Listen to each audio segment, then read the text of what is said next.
गुरु ब्रह्मा गुरु विष्णु गुरुर्देवो महेश्वर गुरु साक्षात् परम ब्रह्म तस्मै श्री गुरुवे नमः। ओम नमो ब्रह्म दिव्यो ब्रह्म विद्या संप्रदायकृतभ्यो वंश ऋषिभ्यो महद्भ्यो नमो गुरुभ्यः। सर्वपल्लवरहित प्रज्ञानघनः प्रकटो ब्रह्मेवामस्मि। ओम नारायणं पद्भुवं वसिष्ठं शक्तिं च तत्पुत्रं पराशरं च व्यासं सुखं गौड़पदं महांतरं गोविंदमथास शिष्यं श्रीशंकराचार्यमथास्पदपादं च हस्तामलकं च शिष्यं तं तोटकं वर्तिकान् गुरुसत्तोमानतोऽस्मि। श्रुतिस्मृतिपुराणानाम् आलयं करुणालयं नमामि भगवत्पादं शङ्करं लोकशङ्करं शङ्करं शङ्कराचार्यं केशवं बादरायणं सूत्रभाष्यकृतो वन्दे भगवन्तो पुनः पुनः। ईश्वरो गुरुरात्मेति मूर्तिभेदविभागिने व्योमवप्ताय देहाय दक्षिणामूर्तये नमः। ओम श्री गुरुभ्यो नमः। ओम श्री परमात्मने नमः। हम लोग गीता के 9वें अध्याय का अध्ययन कर रहे हैं। भगवान कह रहे हैं कि रे अर्जुन, तुम फिक्र काहे को करते हो? तुम फिक्र काहे को करते हो अर्जुन? अहम वहामी। अहम वहामी का अर्थ है कि मैं मजदूर हूं, तू मालिक है। अरे मैं तो तुम्हारा सेवक हूं। ध्यान दीजिएगा, जो राम भक्त होते हैं वो दूसरे भक्तों से कहते हैं कि देखो, यदि आपको कोई चीज़ की आवश्यकता हो तो तुम सीताराम भगवान के सुख में बाधा मत डालो, उनसे मत कहना। तो फिर क्या करना? तो यह करना कि हनुमान जी से कह देना, महाराज वे तुम्हारी ज़रूरत पूर्ण कर देंगे। सीताराम को क्यों परेशान करो, उनके आनंद में बाधा क्यों डालो, वे तुम्हारी ज़रूरत पूर्ण कर देंगे। श्री सीताराम भगवान के आनंद में बाधा डालने की ज़रूरत ही क्या है? एक महात्मा जी थे, उनसे कोई कहता कि महाराज मुझे यह चीज़ चाहिए, तो वो कहते थे कि मैनेजर से कहो, मैनेजर से कहो। तो उनसे पूछा जाता कि महाराज आपका मैनेजर कौन है, यह तो बताइए। तो महाराज जी कहते कि अरे भाई मेरा मैनेजर वह है जिसे तुम लोग ईश्वर कहते हो। यह सन्यासी की बात है महाराज, वैसे ही बोलते थे। तो योग क्षेमम वहाम्यहम, भगवान बोले कि योग व क्षेम को मैं वहन करता हूं, इसलिए अनन्यो चिंतयन्तो माम। भगवान ने कहा अन्यन्नो चिंतयन्तो माम, अन्यन्नो चिंतयन्तो माम, मेरा चिंतन करो। ऐसा चिंतन हो जिसमें कोई दूसरा न हो, अनन्य भाव से मेरा चिंतन हो। इसका भक्ति परक अर्थ यह है कि किसी दूसरे का अपना मत मानना, और ज्ञान परक अर्थ यह है कि दूसरा जिसमें है ही नहीं। पर्युपासते, इसका अर्थ है कि परितः उपासते, माने सब जगह सब रूप में परमात्मा के सिवाय कोई दूसरा नहीं है। सर्वगत सर्व उरालय, सब जगह वही है। और नित्याभियुक्ता नाम, माने सब समय सब वस्तु, ये जनाहा, माने ऐसा जो लोग वे हमारे जन हैं, हमारा ही भजन कर रहे हैं। और ऐसे भजन में लगे हुए जनों को कुछ करना धरना नहीं पड़ता। एक महात्मा से कुछ दिन पहले ही एक अनुष्ठान में मिलना हुआ।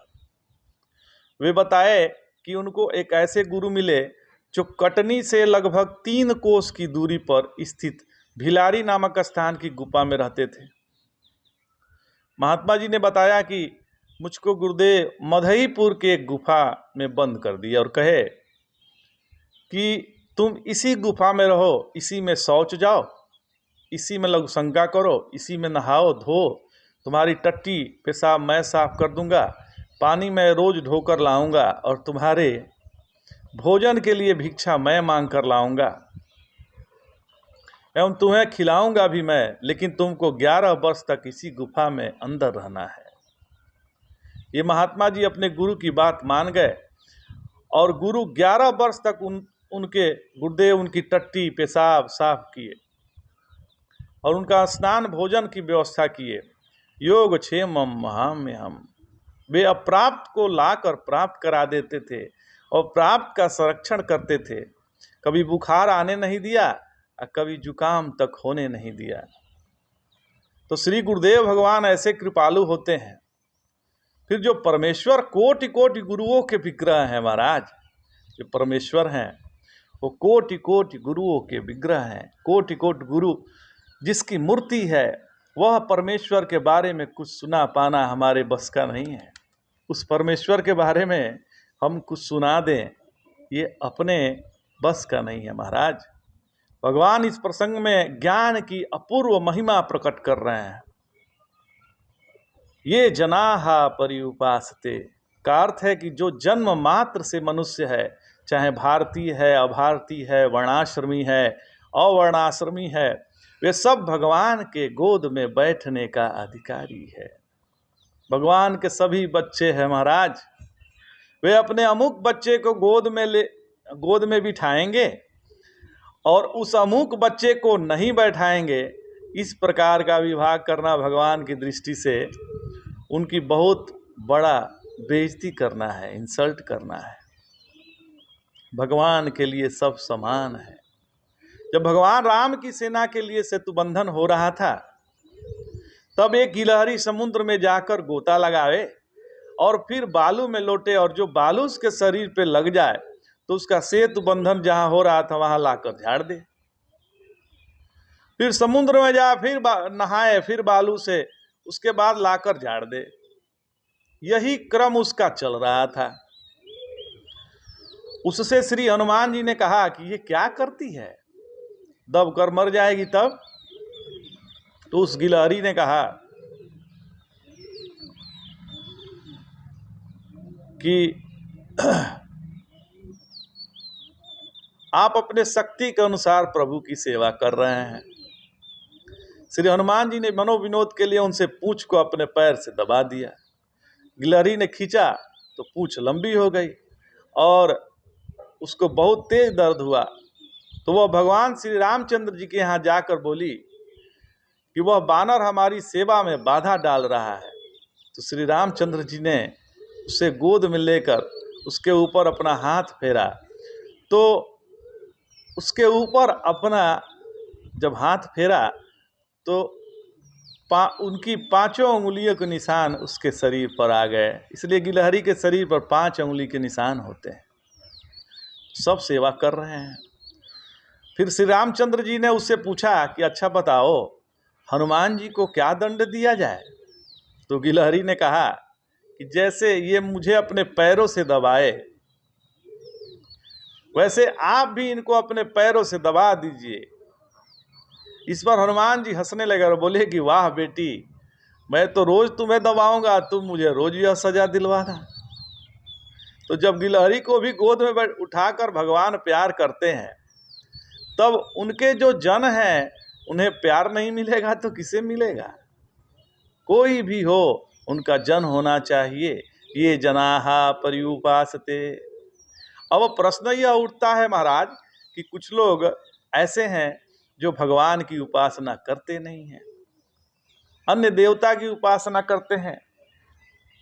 तो इस विषय में भगवान कह रहे हैं, ये प्रण्युदेवता भक्ता यजन्ते श्रद्धयान्विताः ते अपि मामेव कौन्तेय यजन्त्य विधिपूर्वकम।